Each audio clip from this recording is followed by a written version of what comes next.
Very good morning, Ra. So today's concept is distributed systems లో ఒక part. Why are why are distributed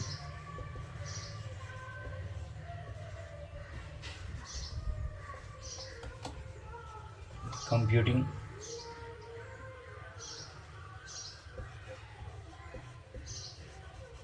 system getting more popular?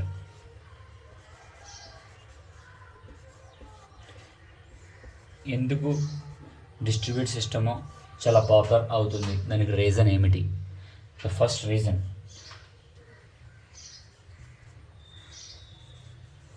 Inherently distributed applications. Inherently distributed applications, first reason. So inherently అంటే ఏంటంటే, మీకు తెలుసు inherently ఏంటంటే, for example inheritance అంటే ఏంటి?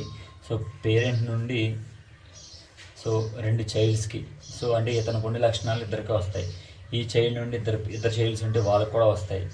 So అంటే ఏమవుతుందంటే, వీళ్ళేమో చైల్డ్స్ అవుతారు, వీళ్ళకేమో ఇతను పేరెంట్ అవుతాడు, ఫాదర్ అవుతాడు, ఇతనికి ఈ సీకేమో ఇతను పేరెంట్ అవుతాడు. సో అంటే ఇప్పుడు ఇతనేమవుతాడు, గ్రాండ్ పేరెంట్ అవుతాడు. సో అంటే ఏమవుతుందంటే, కొన్ని లక్షణాలు ఈజీగా ఇన్హెరిటెన్స్ అవుతూ ఉంటాయి, ఈజీగా షేర్ అవుతూ ఉంటాయి, అంటే పోలికలు అవన్నీ షేర్ అవుతూ ఉంటాయి, మన ఫ్యామిలీలో మనం చూస్తూ ఉంటాం. బట్ ఇక్కడ మన కాన్సెప్ట్ గురించి మనం మాట్లాడుకునేటప్పుడు, సో ఇక్కడ చూడండి, సో జనరల్గా ఇప్పుడు ఫర్ ఎగ్జాంపుల్ ఏదైనా ఒక అప్లికేషన్ ఉంది అమ్మ, ఏదైనా ఒక యాప్ ఉంది. సో యాప్ ఏంటంటే మీ అందరికీ తెలుసు, వాట్సాప్ అనే యాప్ ఉంది అనుకోండి. వాట్సాప్ అనే యాప్ ఉంది. ఈ యాప్ మన మొబైల్ మన ఎక్కడో ఒక చోట సర్వర్లో స్టోర్ అవుతూ ఉంటుంది, ఎక్కడో ఒక సర్వర్లో స్టోర్ అవుతుంది.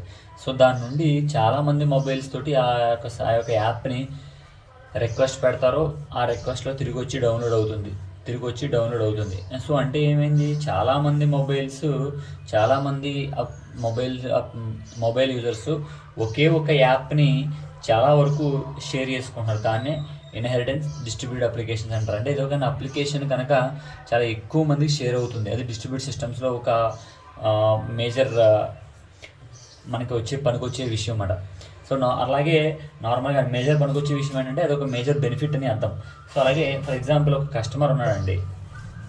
సో వాట్సాప్ అనే కాదు, ట్విట్టర్ కూడా. సో ట్విట్టర్ కానీ ఫేస్బుక్ కానీ ఒకే అప్లికేషన్ ఉంటుంది సర్వర్లో. సో దాన్ని చాలామంది డౌన్లోడ్ చేసి వాడుకుంటూ ఉంటారు. ఇది ఒక పాయింట్. నెక్స్ట్ ఏంటంటే, సో ఫర్ ఎగ్జాంపుల్ ఒక కస్టమర్ ఉన్నాడండి, బ్యాంక్ కస్టమర్ ఉన్నాడు. అంటే బ్యాంక్ కస్టమర్ అంటే మనమే బ్యాంక్ కస్టమర్లు అనుకోండి. సో మనకి డబ్బులు ఎంతో 10,000 ఉన్నాయి. సో చూడండి, మనం మామిడి కుదురు ఏటీఎంలో ఒక 1,000 రూపాయలు తీయచ్చు. సో అలాగే జగ్గన్నపేట ఏటీఎంలో ఒక 1,000 రూపాయలు తీయచ్చు.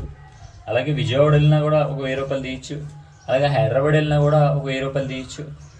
అలాగే వైజాగ్ వెళ్ళినా కూడా మనం ఒక 1,000 రూపాయలు తీయచ్చు. అంటే చూడండి, ఇక్కడ మనం నార్మల్గా మనకి ఎక్కడ ఉంది, ఏదో సంథింగ్ ఏదో అప్పనపల్లిలో ఉంది అనుకోండి, అప్పనపల్లిలో బ్రాంచ్ ఉంది. బ్యాంక్ నుండి ఇలా మనం రకరకాలుగా, అంటే ఒకే కస్టమర్, సో అతనికి అప్పనపల్లిలో అకౌంట్ ఉంది, అతని అకౌంట్ 10,000 ఉంటే ఇలా ప్రతి ఏటీఎంకి వెళ్ళి డబ్బులు తీసుకుంటున్నాడు. సో ఇదంతా ఏంటంటే ఇన్హెరిటెన్స్ డిస్ట్రిబ్యూట్ అప్లికేషన్స్. అంటే ఇక్కడ అతను బ్యాంక్కి సంబంధించిన అకౌంటే, అతని బ్యాంక్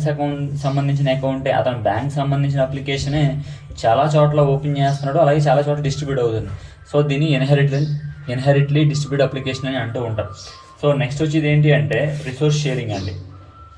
సో అలాగే నెక్స్ట్ వచ్చేది ఏంటంటే ఇన్ఫర్మేషన్ షేరింగ్, నాట్ రిసోర్స్ అండి, ఇన్ఫర్మేషన్ షేరింగ్.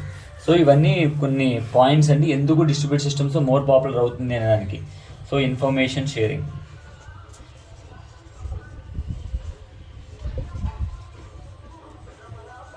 సో చూడండి, మనకి జనరల్గాను ఇన్ఫర్మేషన్ అంతా ఒక చోటే ఉంటుందండి. సో ఫర్ ఎగ్జాంపుల్ రేపు పొద్దున్న నాకు తెలిసి ఒక 10 డేస్లోనో లేకపోతే వితిన్ 1 వీక్ మీకు రిజల్ట్ వస్తుంది, మీ రిజల్ట్స్ వస్తున్నాయి. సో మీ రిజల్ట్స్ అనేది మన యూనివర్సిటీలో ఒక చోట స్టోర్ అవుతుంది. సో అక్కడ సర్వర్లో స్టోర్ అవుతుంది. ఇదే ఇన్ఫర్మేషన్ని మనం రకరకాల ఏరియాల నుండి మొబైల్ నుంచి కానీ సిస్టమ్ నుంచి కానీ రకరకాల ఏరియాస్ నుండి సేమ్ ఇన్ఫర్మేషన్ మీరు డిస్ట్రిబ్యూట్ చేసుకుంటున్నారు. అంటే సేమ్ ఇన్ఫర్మేషన్ని ఇలా చాలామంది సిస్టమ్ల ద్వారా చూస్తున్నారు. సో ఇవన్నీ సిస్టమ్స్ కానీ మొబైల్స్ కానీ అనుకోండి. సో ఇలా ఒకటే ఇన్ఫర్మేషన్ని చాలామంది చూస్తున్నారు. సో దాన్ని కూడా ఇన్ఫర్మేషన్ షేరింగ్ అంటారు. సో అలాగే చూడండి, ఎంఎన్సి కంపెనీస్ ఉంటాయండి, మల్టీనేషనల్ కంపెనీస్. అంటే ఫర్ ఎగ్జాంపుల్ విప్రో కానీ, లేకపోతే టీసీఎస్ కానీ, లేకపోతే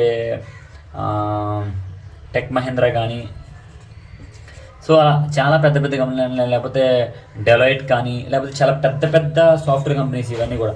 సో ఇలాంటి సాఫ్ట్వేర్ కంపెనీస్లో ఎంఎన్సి కంపెనీస్ అంటారు వీటిని. అంటే వాళ్ళకి ఇండియాలోనే కాదు బయట కంట్రీస్లో కూడా చాలా బ్రాంచెస్ ఉంటాయి. అలాంటి వాటిని ఎంఎన్సీస్ అంటారు. సో వాళ్ళకి ఎలా ఉంటుందంటే, ఫర్ ఎగ్జాంపుల్ ఇప్పుడు మైక్రోసాఫ్ట్ తీసుకోండి. మైక్రోసాఫ్ట్ ఎక్కడ ఉంటుంది? మైక్రోసాఫ్ట్ వచ్చేసి అమెరికాలో స్టార్ట్ అయింది మైక్రోసాఫ్ట్.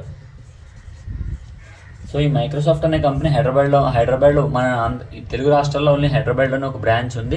సో అలా కాకుండా ఇండియాలో బెంగళూరులో ఉంది. సో ఇలా ఇలా ఇలా ఇలా మనకి కొన్ని చోట్ల ఉన్నాయి. అలాగే బయట దేశాల్లో కూడా ఉన్నాయి. కానీ మెయిన్ బ్రాంచ్ ఎక్కడ ఉంది అంటే అమెరికాలో ఉంది, యూఎస్ఏలో ఉంది. సో ఇప్పుడు ఇక్కడ ఒక సర్వర్ ఉంటుందండి, మెయిన్ సర్వర్ ఉంటుంది.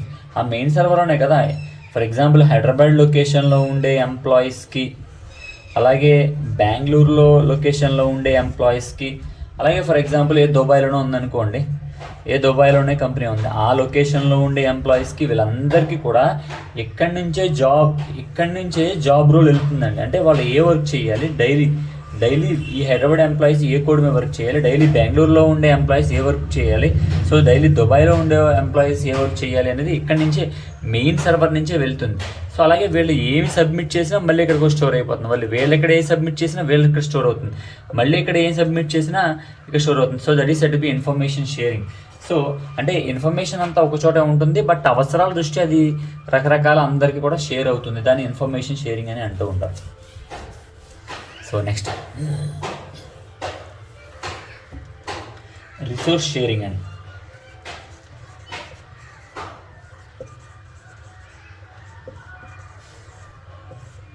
సో రిసోర్స్ షేరింగ్ అంటే ఏంటి అంటే, సో నార్మల్గా డిస్ట్రిబ్యూట్ సిస్టమ్స్ అంటే ఏంటి అంటే, ఇలా గ్రూప్ ఆఫ్ సిస్టమ్స్ ఇలా కనెక్ట్ అయ్యి ఉంటాయండి. సో అది వైర్లెస్సా అనే తర్వాత విషయం. వైర్గాను కనెక్ట్ అవ్వచ్చు, వైర్లెస్గాను కనెక్ట్ అవ్వచ్చు, బట్ ఏదో ఒక నెట్వర్క్ అయితే కనెక్ట్ అయ్యి ఉంటాయి. ఇలా ఇది నెట్వర్క్ అనుకోండిరా, ఇది ఒక నెట్వర్క్ అనుకోండి. సో ఇలా కనెక్ట్ అయ్యి ఉంటాయి వైర్ అయితే కనుక. సో ఇవన్నీ కలిపి ఒక కామన్ ప్రింటర్, ఒకటే ప్రింటర్ని వాడుకుంటుంది అనుకోండి. సో ఏమవుతుంది ఇక్కడ చూడండి, ప్రింటర్ అనేది ఏంటి, రిసోర్స్ కదా, ఇవన్నీ షేర్ చేసుకుంటున్నారు లేదా. So this is at B resource sharing. So అలానే మనకి నార్మల్గా సాఫ్ట్వేర్, ఇదంతా హార్డ్వేర్. మన ప్రింటర్ అనేది మనం ముట్టుకుంటాం కాబట్టి సో దాన్ని హార్డ్వేర్ అని అంటాం. బట్ కొన్ని చోట్ల సాఫ్ట్వేర్ కూడా షేర్ చేసుకుంటూ ఉంటాయి. సో బట్ సాఫ్ట్వేర్ అంటే ఏంటి, మనం దాన్ని చూడలేము, టచ్ చేయలేము. సో ఆ హార్డ్వేర్ రిసోర్స్తో పాటు సాఫ్ట్వేర్స్ కూడా మనకి షేర్ అవుతూ ఉంటాయి. సో ఎలా ఏంటి అంటే, ఫర్ ఎగ్జాంపుల్ ఇలా మన కాలేజ్ ఉందండి, పెద్ద పెద్ద కాలేజెస్ ఉంటాయి, వాళ్ళకి డిజిటల్ లైబ్రరీస్ ఉంటాయి. డిజిటల్ ల్యాబ్స్ అని అంటూ ఉంటారు, యాక్చువల్ డిజిటల్ లైబ్రరీ అంటారు దాన్ని. సో దానికి సంబంధించిన కొన్ని లెసన్స్, C++ సంబంధించిన లెసన్స్, జావాకి సంబంధించిన లెసన్స్, అలాగే పైథాన్కి సంబంధించిన లెసన్స్, అలా రకరకాల లెసన్స్ అన్నీ కూడా వాళ్ళు ఎక్కడి నుంచో కొనుక్కొచ్చి సర్వర్లో స్టోర్ చేసుకుంటూ ఉంటారు. వాళ్ళ కాలేజీలో 100-200 సిస్టమ్స్ ఉన్నా కానీ ఇవన్నీ కూడా ఇది కనెక్ట్ అవుతాయండి. ఈ సర్వర్ కనెక్ట్ అవుతుంది. ఇప్పుడు ఈ సర్వర్లో ఉండే సి లాంగ్వేజ్ డేటా అంతా కూడా వీటిలో ఓపెన్ అవుతుంది, C++ డేటా అంతా కూడా ఓపెన్ అవుతుంది, జావా కూడా ఓపెన్ అవుతుంది, అలాగే పైథాన్ కూడా ఓపెన్ అవుతుంది.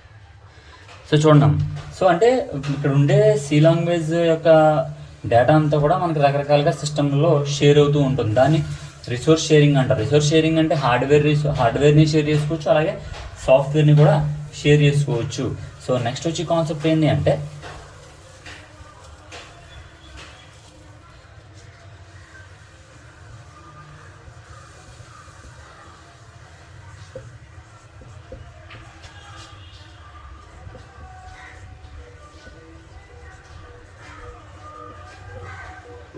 బెటర్ పర్ఫార్మెన్స్ రేషియో అండి. So better price performance ratio.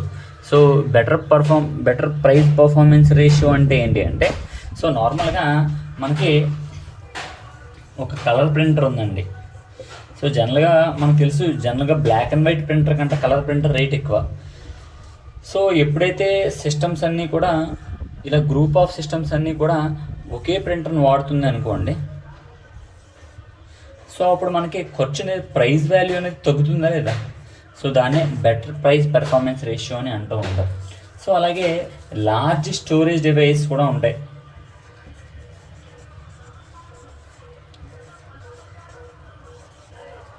అంటే ఫర్ ఎగ్జాంపుల్ చూడండి, మనం ఫేస్బుక్లో ఎఫ్బి వాడుతున్నాంరా.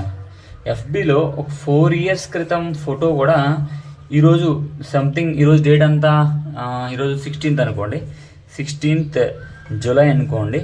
సో ఒక 4 years క్రితం అంటే ఫర్ ఎగ్జాంపుల్ 2016లోనో లేదా 2018లోనో మనం ఒక చోట ఫోటో దిగాం. అది అప్పుడు 2018లో ఎఫ్బిలో పెట్టుకున్నాం. సో ఈరోజు చూపిస్తుంది 4 years బ్యాక్ మీరు ఈ ఫోటో పెట్టారు అనేది. యాక్చువల్గా మనం మొబైల్ మార్చొచ్చు, లేకపోతే ఇంకొక సిస్టంలో ఓపెన్ చేయొచ్చు, లేకపోతే ఇంకోటి జరగవచ్చు. కానీ 4 years అయిన తర్వాత కూడా ఫోటో మనకు చూపిస్తుంది అంటే మనం ఆ రోజు పెట్టిన ఫోటో ఎఫ్బిలో ఇవన్నీ ఒక చోట స్టోర్ అవుతున్నాయి. సో ఎక్కడ స్టోర్ అవుతున్నాయి? మనకు తెలియని చోట స్టోర్ అవుతున్నాయి. ఆ వాటిని లార్జ్ స్టోరేజ్ డివైస్ అని అంటారు. అంటే మన ఐడి మీద కొంచెం స్టోరేజ్ ఉంటుంది. ఆ స్టోరేజ్ వల్లనే మనం 4 years అయిన తర్వాత కాదు, ఇలా 10 years అయిన తర్వాత కూడా మనకు ఒకసారి రిమెంబర్ చేస్తుంది, పలానా ఇయర్ నువ్వు ఈ ఫోటో పెట్టావు అని. సో దాని లార్జ్ స్టోరేజ్ డివైస్. ఈ లార్జ్ స్టోరేజ్ డివైస్ని కూడా చూడండి, ఇక్కడ జనరల్గా మనందరం కూడా ఒక లార్జ్ స్టోరేజ్ డివైస్ పెట్టుకుని మనం ఫేస్బుక్లో వాడుకుంటున్నాం అనుకోండి, మనకు చాలా కాస్ట్లీ కదా. బట్ అలా కాకుండా ఒకసారి మనం పెట్టిన ఫోటో చూడండి, మనకు 4 years తర్వాత అదే చూపిస్తుంది. సో ఒకవేళ మనం సెల్ పోయినా, లేకపోతే ఫోటోలు పోయినా, లేకపోతే మనం పోయినా కానీ ఆ ఫేస్బుక్ ఐడిలో ఎవరైనా ఓపెన్ చేస్తే దానికి అది క్లియర్గా చూపిస్తుంది. సో అంటే ఏమైంది, మనకి పెద్దగా స్టోరేజ్ డివైస్ అవసరం లేకుండానే మనం యొక్క డేటాను రీకాల్ చేసుకుంటూ ఉంటున్నాం. సో దాని లార్జ్ పర్ఫార్మెన్స్ సో ఏమంటారు అంటే బెటర్ ప్రైస్ పర్ఫార్మెన్స్ రేషియో అని అంటూ ఉంటారు. సో నెక్స్ట్ వచ్చే కాన్సెప్ట్ ఏంటి అంటే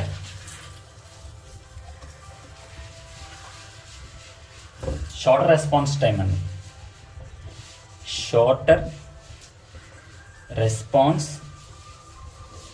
time and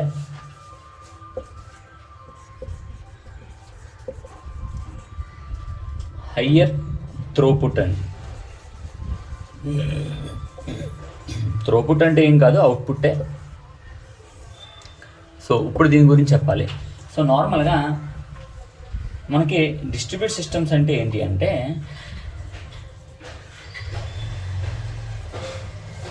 so better example చెప్పాలంటే ఎక్కడో యూనివర్సిటీలో మీ రిజల్ట్ వస్తుంది, యూనివర్సిటీ సర్వర్లో మీ రిజల్ట్ పెడతారు. సో మీరు ఇక్కడ రకరకాల ఏరియాల నుండి రకరకాల మొబైల్ కానీ, రకరకాల ల్యాప్టాప్స్ కానీ, రకరకాల సిస్టమ్స్ కానీ మీరు వైర్తో అయినా వైర్లెస్తో అయినా కనెక్ట్ అయి ఉంటారు, వైర్తో అయినా వైర్లెస్తో అయినా ఉంటారు. సో ఈ యొక్క ఆర్కిటెక్చర్ని డిస్ట్రిబ్యూట్ సిస్టమ్స్ అని అంటూ ఉంటారు. అంటే ఇందులో ఉన్న ఇన్ఫర్మేషన్ మీకు ఇందులో చూస్తున్నారు, సో దాన్ని డిస్ట్రిబ్యూట్ సిస్టమ్ అని అంటూ ఉంటారు. సో ఇప్పుడు షార్టర్ రెస్పాన్స్ టైం అంటే ఏంటంటే, డిస్ట్రిబ్యూట్ సిస్టమ్స్ అంటే ఏంటి అంటే ఇక్కడ మన రిజల్ట్ వచ్చేపాటికి ఒకే ఒక సర్వర్ ఉంటుంది, ఆ సర్వర్నే మీరు అందరూ యాక్సెస్ చేసుకుంటూ ఉన్నారు. సో అలా కాకుండా ఇప్పుడు ఎయిర్లైన్స్ ఉంది అంటే మనం ఫ్లైట్ టికెట్స్, సో అలాగే ఐఆర్సిటీసీ అంటే ఇండియన్ రైల్వేస్ సంబంధించిన టికెట్స్ అంటే మన ట్రైన్ టికెట్స్ కానీ. సో వీటిలన్నిటికీ చాలా సర్వర్లు ఉంటాయండి, చాలా సర్వర్లు ఉంటాయి, రకరకాల సర్వర్లు ఉంటాయి. అంటే ప్రతి జోన్కి కూడా ఉంటాయి. అంటే ఫర్ ఎగ్జాంపుల్ ఇప్పుడు చూడండి, మన రైల్వే జోన్ మాట్లాడుకుంటూ ఉన్నాం. సో వైజాగ్కి ఏదో రైల్వే జోన్ ఉంది. సో అలాగే సికింద్రాబాద్ అంటే సికింద్రాబాద్కి ఎస్సిసి, సికింద్రాబాద్కి కూడా హైదరాబాద్ పక్కన సికింద్రాబాద్కి కూడా రైల్వే జోన్ ఉంది. సో అలాగే రకరకాల రైల్వే జోన్ ఉన్నాయి. ప్రతి రైల్వే జోన్ దగ్గర కొన్ని సర్వర్లు ఉంటాయి. కానీ మెయిన్ సర్వర్ వచ్చేసి ఎక్కడైతే ఈ రైల్వే సంబంధించిన హెడ్ ఆఫీస్ ఎక్కడ ఉందో అక్కడే ఉంటుంది. సో ఎప్పుడైతే ఇన్ఫర్మేషన్, ఫర్ ఎగ్జాంపుల్ ఒక వ్యక్తి ఇక్కడ మామిడి కుదురులోంచి ట్రైన్ యొక్క డీటెయిల్స్, ట్రైన్ ఖాళీ ఉందా లేదా చెక్ చేసుకోవాలనుకుంటే ఈజీగా అతను షార్టర్ రెస్పాన్స్ టైం అనేది ఈజీగా అతను రిక్వెస్ట్ పెడతాడు. సో దగ్గరలో ఉండే సర్వర్కి రిక్వెస్ట్ వెళ్తుంది. సో ఆటోమేటిక్గా ఇక్కడ నుంచి మళ్ళీ అతనికి అది ఖాళీ ఉందా లేదా అనేది రెస్పాన్స్ టైం వస్తుంది. సో దాన్నే response time and higher throughput అని అంటారు. సో అంటే రెస్పాన్స్ టైం అంటే ఏంటి, ఇతను ఒక మామిడి కుదురు నుండి రిక్వెస్ట్ పెట్టాడు. సో వెంటనే రెస్పాండ్ అయ్యి ఇతనికి అవుట్పుట్ వస్తుంది. దాన్నే shorter response time and higher throughput అని అంటూ ఉంటారు. సో అలాగే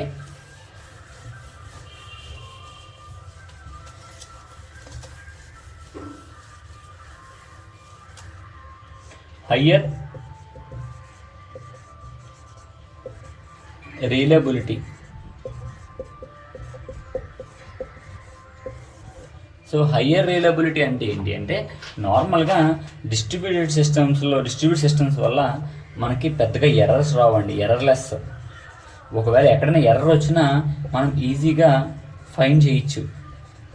సో అంటే ఎక్కడ మనకి ఎర్రర్ వచ్చింది. అలాగే సో ఎప్పుడైతే ఎర్రర్స్ లేవో మనకు ఫెయిల్యూర్ కూడా ఉండదు, ఫెయిల్యూర్ లెస్ కూడా. సో దాన్ని హయ్యర్ రిలయబిలిటీ అంటారు. సో ఇప్పుడు నేను చెప్పిన పాయింట్స్ వలన ఈ రోజుల్లో డిస్ట్రిబ్యూట్ సిస్టమ్స్ అనేది చాలా మోర్ పాపులర్ అయ్యింది. సో ఓకేనమ్మా, ఠీకే, థ్యాంక్ యూ.